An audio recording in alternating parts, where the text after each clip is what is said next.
Hello friends, welcome back to the new video. In this video guys, I am going to show you guys how can you remove your pattern lock in your Motorola phone device. Guys, you want to remove your pattern lock, so guys you can remove it. And guys, now let's see how to remove pattern lock in our Motorola phone device. In this video guys, I am going to show you friends. So first of all guys, open your phone setting to remove your pattern. Then guys, you can see this type of settings. So you will have to click on the security setting. Then guys, click on your screen lock and guys draw your pattern.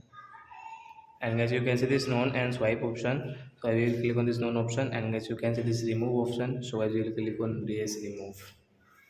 So guys pattern will remove. Then guys you cannot use your lock screen pattern in your Motorola phone.